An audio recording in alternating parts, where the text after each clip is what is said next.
जी, head Mohammad वाला दरिया चनाब के मकाम पर पानी की सतह में मुसलसल इजाफा होता जा रहा है और पानी का बहाव जो है वो भी इस वक्त बढ़ रहा है और इस वक्त जो है तकरीबन 5 लाख क्यूसिक का जो रेला है वो हेड मोहम्मद वाला के मकाम से गुजर रहा है। और सबसे बड़ी बात तो यही है कि ज़ाहिर है मुल्तान में अभी कोई ऐसा मापने वाला जो गेज है या यहाँ पर जो है पैमाना भी नहीं है कि जो बता सके एग्जैक्टली कि कितना क्यूसिक रेला यहाँ से गुजर रहा है। जो आखिरी यहाँ पर गेज है जो महकमा इरिगेशन के पास है वो तरीमू के ऊपर है, तरीमू के बाद पजनत पे है, तो कोई ऐसा गेज नहीं है। तो एक मसनूई सा गेज यहाँ पर जो है वो लगाया गया है महकमा इरिगेशन की जानिब से, जो कल 408 से शुरू हुआ था और अब वो बढ़ता बढ़ता 412 फुट बुलंदी के ऊपर सतह समंदर से है वो पहुंच चुका है और 417 पर जो है बंद है अकबरी बंद। इसके ऊपर खतरा पैदा हो जाता है क्योंकि 7 किलोमीटर सिर्फ शहरी आबादी दूर रह जाती है। तो अगर ये जो है 2014 में भी बताया जाता है कि 200 यहाँ पर जो है 414 415 के ऊपर ही जो है यहाँ पर ब्रीचिंग का सिस्टम है वो कर दिया गया था। और इस दफ़ा कमिश्नर मुल्तान का कहना है कि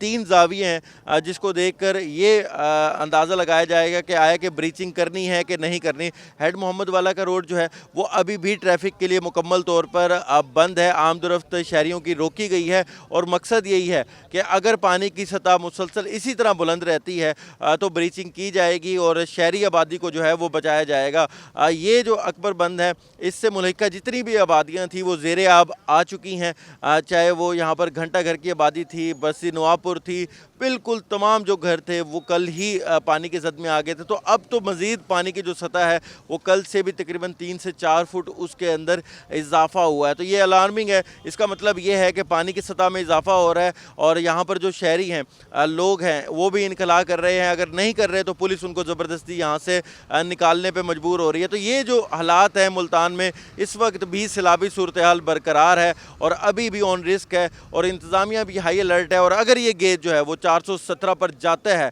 तो उसके बाद ब्रीचिंग का जो अमल है वो शुरू कर दिया जाएगा।